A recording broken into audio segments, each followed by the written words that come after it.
ఇక ఒకప్పుడంటే చాలా రోజుల కింద ఎక్కడైనా పోవాలంటే ఆర్టీసీ బస్సులే ఉంటుండే. అవే దిక్కుంటుండే. కానీ ఈ మధ్య మన సిటీలలో చూస్తే ఓలా ఉందా?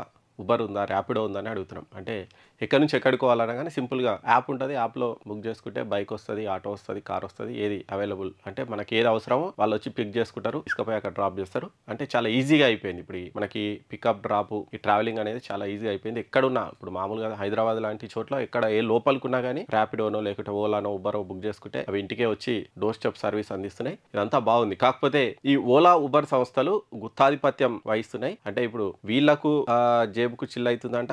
ఎవరైతే ఆ ట్యాక్సీలు నడుపుకుంటున్నారో, బైకులు నడుపుకుంటున్నారో, కార్లు నడుపుకుంటున్నారో మరి వాళ్ళకు కూడా వీళ్ళు విపరీతంగా ఛార్జీలు వసూలు చేస్తున్నారు. మరి ఈ ఛార్జీల భారంతోటి వాళ్ళకు కనీసం ఆ పెట్రోల్ ఖర్చులు వెళ్తలేవు. అంత కష్టపడ్డా గానీ వాళ్ళకు కావాల్సినటువంటి ఆదాయం వస్తలేదని వాళ్ళు బాధపడుతున్నారు. వినియోగదారుల విషయానికి వస్తే వీళ్ళు చిన్న వర్షం పడితే ఇమీడియట్‌గా రేట్లు పెరిగిపోతాయి. పీక్ అవర్స్‌లో రేట్లు పెరిగిపోతాయి. అంటే అవసరం. ఈ అవసరం కాబట్టి ఎంత ఇచ్చినా వాళ్ళు తీసుకుంటారు అనేటువంటి ఒక డిమాండ్, సప్లై సూత్రం ఆధారంగా వాళ్ళు బాగా దోసుకుంటున్నారు అనేటువంటి ఒక రకమైనటువంటి ఆరోపణలైతే చాలా రోజుల నుంచి వస్తున్నాయి. ఈ నేపథ్యంలో మనం కొన్ని దగ్గరల ఆ ప్రైవేటు ఎవరైతే కార్లు నడుపుతున్నారో వాళ్ళే కొత్త కొత్త యాప్‌లు కూడా రెడీ చేసుకొని వాళ్ళు అక్కడ జనానికి దగ్గరయ్యేటువంటి ప్రయత్నం అయితే చేస్తున్నారు. కానీ అవంత సక్సెస్ అయితే కాలేదు. మరి ఈ నేపథ్యంలో కేంద్ర ప్రభుత్వమే ఇక్కడ చొరవ చూపుతుందట. ఇక ఊబర్, ఓలాకు పోటీగా భారత్ టాక్సీ అని ఒక కొత్తది తీసుకురాబోతుందట. మరి సహకార విధానంతో ఈ టాక్సీలను అయితే తెస్తుందంట. ఫస్ట్ ఢిల్లీలో పైలట్ ప్రాజెక్ట్ గా దీన్ని ప్రారంభించబోతున్నారట. ఆ తర్వాత డిసెంబర్ నుంచి దేశవ్యాప్తంగా ఈ భారత్ టాక్సీ అనేది మరి అందుబాటులోకి రాబోతుందట. మరి ఈ భారత్ టాక్సీ రావడం వల్ల మనకు లాభం ఏంటంటే మనకు తక్కువ ధరకే సేవలు అందేటువంటి అవకాశం ఉంది. ఎందుకంటే ఇప్పుడు ఒక బైకో, టాక్సీయో, ఉబర్‌లో, ఓలాలో ఎంటర్ అయిన తర్వాత వాళ్ళు ఖచ్చితంగా ఆ వచ్చినటువంటి డబ్బుల్లో వాళ్ళకి ఇంతో అంత కమిషన్ ఇవ్వాలి. ఉబర్ వాళ్ళకు, ఓలా వాళ్ళకు అవి దాదాపు 25% కమిషన్ తీసుకుంటున్నాయంట. ఇక ఇప్పటి నుంచి భారత్ టాక్సీలో కనుక వాళ్ళు రిజిస్ట్రేషన్ అయితే లేదంటే ఇక్కడ నుంచే మనం ఏవైనా క్యాబ్లు అవి బుక్ చేస్తే ఆ 25% కమిషన్ అనేటువంటి బాధ ఉండదంట. మరి అందుకే ఈ క్యాబ్ సర్వీసులు అందించేటువంటి ఓలా, ఉబర్‌కు పోటీగా భారత్ టాక్సీ వస్తుందట. మరి క్యాబ్ నిర్వాహకుల నుంచి ఎలాంటి కమిషన్ వీళ్ళు తీసుకోరట.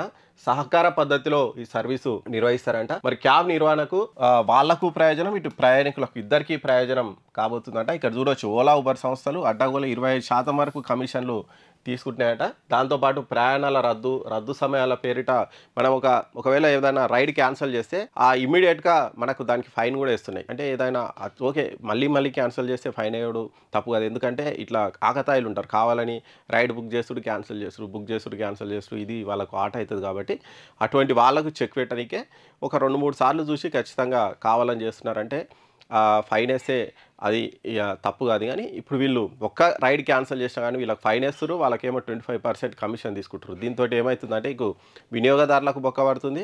అక్కడ ఎవరైతే సర్వీస్ అందిస్తారో వాళ్ళకు కూడా మరి జేబులకు చిల్లు అనేది పడుతుంది. ఈ నేపథ్యంలో ప్రైవేట్ క్యాబ్ సర్వీసులకు ప్రత్యామ్నాయాన్ని అందుబాటులోకి తేవడం, క్యాబ్ నిర్వాహకులు, డ్రైవర్లకు ప్రయాణ ఛార్జీలు పూర్తిగా అందేలా చేయడం లక్ష్యంగా కేంద్ర సహకార శాఖ జాతీయ గవర్నెన్స్ విభాగం ఈ భారత్ టాక్సీని రూపొందించిందట. 300 కోట్ల మూలధనంతో సహకార్ టాక్సీ కోఆపరేటివ్ లిమిటెడ్ సంస్థను ఏర్పాటు చేసిందట. ఇందులో క్యాబ్ నిర్వాహకుల నుంచి కేవలం రోజువారీ, నెలవారీ సభ్యత్వ రుసుము తీసుకుంటారంట. నవంబర్ నుంచి ఢిల్లీలో ఒక 650 క్యాబ్లతోటి భారత్ టాక్సీ స్టార్ట్ చేస్తారట. డిసెంబర్లో ముంబై, పూణే, భోపాల్, లక్నో, జైపూర్ 20 నగరాలకు వచ్చే ఏడాది మార్చి నాటికి అన్ని ప్రధాన నగరాల్లో ఈ టాక్సీని అయితే విస్తరిస్తారట. వీళ్ళకి చాలా పెద్దది ఉంది. 2030 నాటికి 1,00,000 మంది క్యాబ్ డ్రైవర్లను భారత్ టాక్సీలోకి తీసుకురావడమే వీళ్ళకి లక్ష్యంగా పెడుతురట. ఇది నిజంగా సక్సెస్ అయితే మాత్రం అందరికీ యూజ్ అయ్యేటువంటిది. ఎందుకంటే ఈ ప్రైవేట్ సంస్థలు ఈ ఓలా, ఉబర్ వచ్చి మనకు ఈ రైడ్ ఈజీ చేసినాయి. కానీ ఈ ఈజీ పేరుతోటి ఏమైందంటే ఇప్పుడు ఫస్ట్ అలవాటు చేసిరు, ఇప్పుడు జేబులకు బొక్క పెడుతున్నారు. కాబట్టి వీళ్ళను నియంత్రించాలంటే ఇటువంటివి కావాలి. మరి భారత్ టాక్సీ మరి వచ్చే మార్చి నాటికి అన్ని నగరాలకు అందుబాటులోకి వస్తుందంట. వచ్చే 5-6 నెలల్లో మొత్తం అందుబాటులోకి అయితే రాబోతుంది భారత్ టాక్సీ. మరి దీని నిర్వహణ కూడా కరెక్ట్ ఉండాలి. ఎందుకంటే మరి డబ్బులు ఎట్లా చెల్లిస్తారు, మరి ఒకవేళ కంప్లైంట్లు ఎవరు తీసుకుంటారు, ఇవన్నీ కూడా ఒక కరెక్ట్ మెథడ్ కనుక వీళ్ళు ఫాలో అయితే ఖచ్చితంగా ఈ సక్సెస్ అయ్యేటువంటి అవకాశం అయితే ఉంది.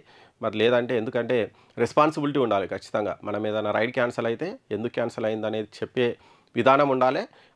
వీళ్ళకు వినియోగదారులకు కొంచెం భయం ఉండాలి. ఎవరైతే సర్వీస్ అందిస్తారో వాళ్ళకు కూడా భయం ఉండాలి. అందరినీ అంటే కలిసికట్టుగా పనిచేస్తే సక్సెస్ అవుతుంది.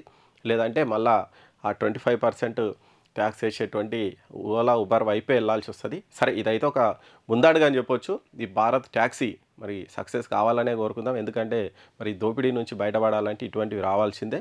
మరి అదైతే కేంద్రం చొరవ తీసుకొని అదైతే స్టార్ట్ చేయబోతుందట.